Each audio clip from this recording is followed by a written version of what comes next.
Le voy a dar el uso de la palabra al senador Jorge Enrique Robledo, que nos va a brindar también un pequeño saludo para que iniciemos de una vez con las ponencias de las personas que vienen de la academia. Senador Robledo, tiene usted el uso de la palabra.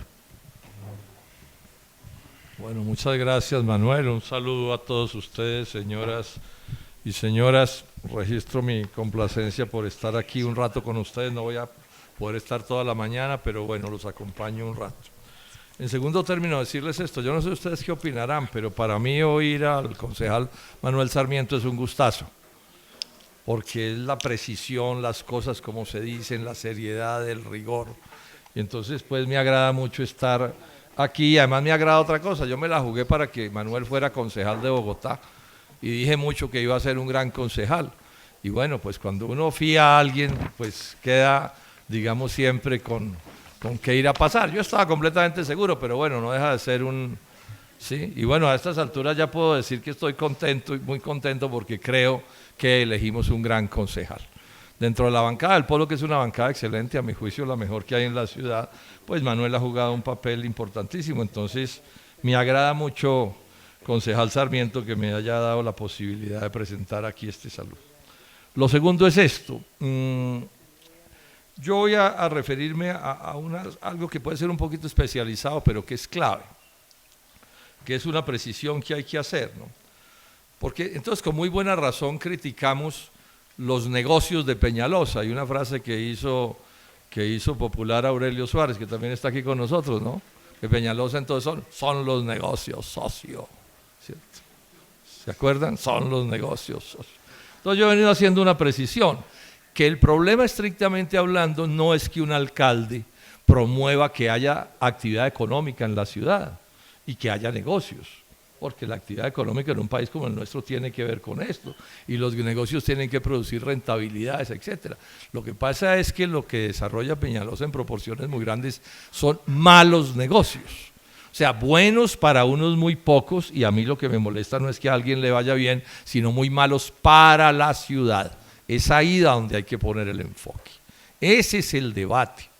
Porque si esto no lo planteamos con claridad, entonces terminamos peleando con el señor que tiene una tienda, el otro que tiene una empresa de cualquier cosa, el otro que construye casas o edificios, y resulta que esas son necesidades urbanas, sin las cuales no podemos vivir.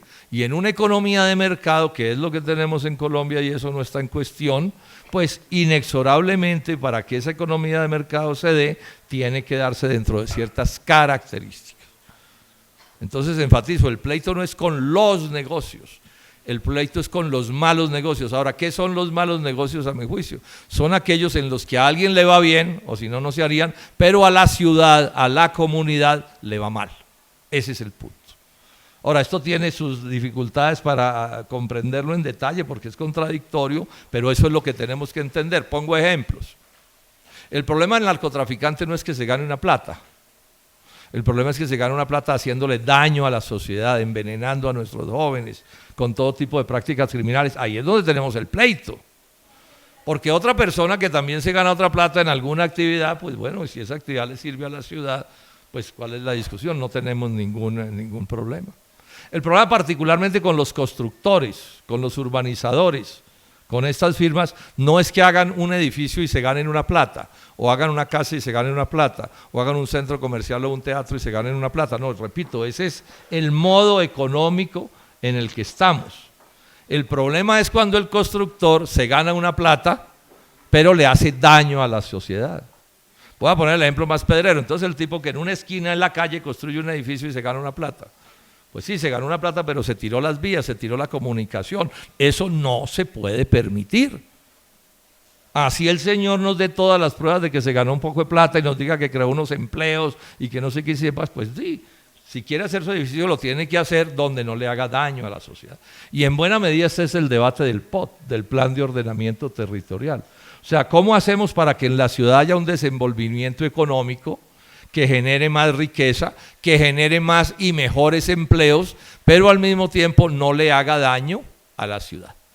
Entonces el pleito que tenemos con el metro elevado no es que haya una actividad económica y se vayan a mover unos recursos y se vaya a generar un empleo.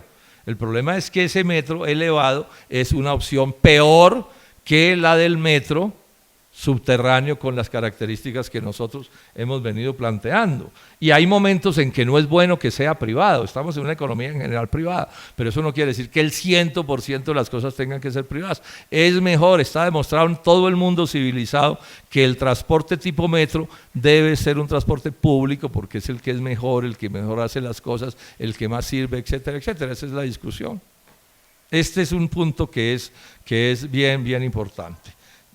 Dicho esto, entonces, aquí aparece un asunto que vale la pena señalar. Entonces, por ejemplo, el tema de la Van der Hamen, no es que se hagan unos desarrollos, el problema es por qué en la Van der Hamen sí necesita ese desarrollo la ciudad, lo venimos cuestionando con toda seriedad. Si es verdad que las cifras en que se sustenta esa especie de desesperación de irse hacia allá a una costa de hacer un daño ambiental terrible debe hacerse. Manuel con toda razón con el censo en la mano han ido diciendo, es que este cuento lo tiene montado Peñalosa sobre cifras que no corresponden con la realidad.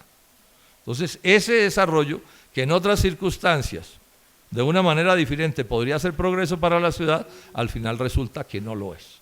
Quiero enfatizar en que en esto debemos ser muy cuidadosos, o si no terminamos desconectados con una parte grande de la ciudad que tiene como actividad pues sus ejercicios económicos, con todo lo que eso significa y los empleos que se generan. Es bien importante. El problema no es que haya negocios, el problema es que los negocios sean malos negocios.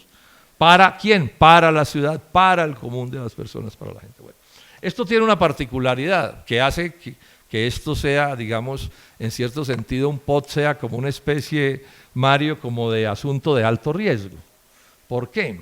Porque resulta que los POT tienen como un elemento principalísimo los usos del suelo. ¿Qué se hace en el suelo? O sea, en esta manzana es industria, o en esta manzana son edificios, o son casas, o es comercio, o son bares. Y dependiendo de lo que yo diga como uso del suelo, cambia el precio del terreno. Cambia el precio del terreno.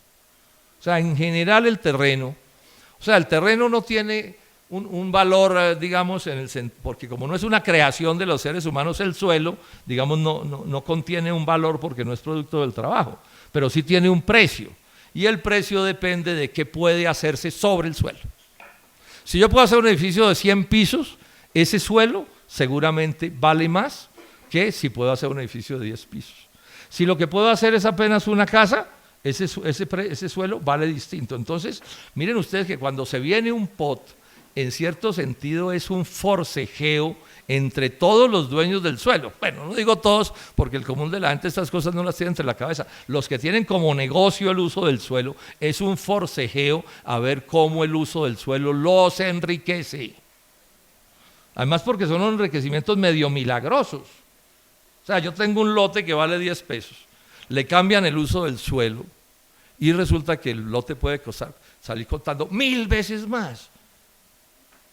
Yo tengo registrados en Puerto Gaitán, en el Meta, porque esto también sucede en los periodos rurales, aumentos del suelo de 3000% en 10 años. O sea, una utilidad del 300% anual en 10 años. Pues el crecimiento. Eso es una locura. O sea, ahí no vale arroz, ni ganadería, ni palma africana, ni nada. El negocio de ese dueño de esas tierras es simplemente la valorización del suelo.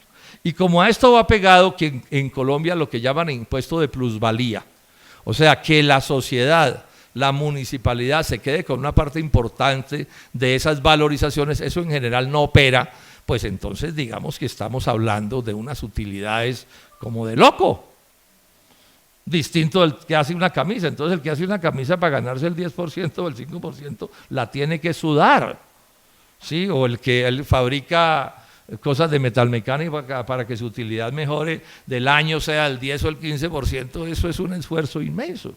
En el suelo las cosas son distintas. Entonces, y aquí opera, y voy a terminar, aquí opera una cosa que le leí hace muchos años a un economista inglés en el siglo XIX, que señalaba que en el mundo de los negocios, con el 10% se pueden hacer ganancias, con el 50% más se entusiasma a los que tienen recursos, y así dependiendo de la ganancia, pues digamos el entusiasmo de la gente va aumentando, ¿sí? Y entonces termina diciendo, con el 300% de utilidad No hay crimen que no se atrevan a cometer aún a riesgo del cadalso. Y ponía en esos días como ejemplo el contrabando y la trata de negros. Hoy podríamos decir el narcotráfico. O sea, ¿por qué el narcotraficante arriesga su vida? O sea, el narcotraficante escoge entre una ganancia, yo no sé de cuánto, del 300, del 500, del 1000%, o la cárcel o la muerte. Y sin embargo, como la ganancia es tan grande, dice, bueno, yo me la juego a esto, y si corono, corono, y si no, pues la perdí y se acabó el cuento. Bueno, parecido funcionan los negocios de valorización del suelo, como los negocios mineros, que también son negocios de renta de este mismo tipo. ¿Esto qué es lo que quiere decir? Que si no se trata de administraciones muy bien paradas, con criterios éticos muy firmes, con actitud de actuar correctamente al precio que sea, el riesgo de que la corrupción se tome la ciudad y se tome el urbanismo de la ciudad y se tome de los spots es descomunal. O sea, un concejal de malas actitudes morales y éticas, que no tenga, pues no esté parado sobre los estribos bien parados, puede terminar en la negociación de un POT en el peor de los mundos. Bueno, yo digo en el peor de los mundos para la ciudad, para su moral, pero para él probablemente literalmente enchapado en oro, como esos dientes que se hacían la otra vez. Esta es la dificultad en la que estamos, esta es la base de este asunto y no lo podemos perder de vista. Afortunadamente tenemos concejales como Manuel Sarmiento, como la bancada del Polo y probablemente otros, que están bien parados, saben de qué se trata, saben que están defendiendo los intereses de la ciudad y que en este tema y otros temas, he mencionado solo este aspecto de un POT, pues vamos a tener quien nos defienda como debe ser. Pero si no los acompañamos en la movilización, en el reclamo, lo único mágico que hay en la sociedad son las movilizaciones. O sea, lo único que es capaz de producir cambios importantes en el funcionamiento de la sociedad en el mundo de hoy, en la Colombia de hoy, en Bogotá, es que la gente se mueva y reclame y luche. ¿Sí? Entonces, todos estos reclamos, toda esta inteligencia, esta sabiduría de Manuel y de nuestros amigos en el Consejo, tenemos que acompañarla con nuestro respaldo, porque sin ese respaldo no va a ser posible que las cosas salgan bien. Ahora, yo soy optimista en que nos vamos a movilizar y que vamos a lograr el mejor POT que se pueda lograr para esta ciudad. Muchas gracias.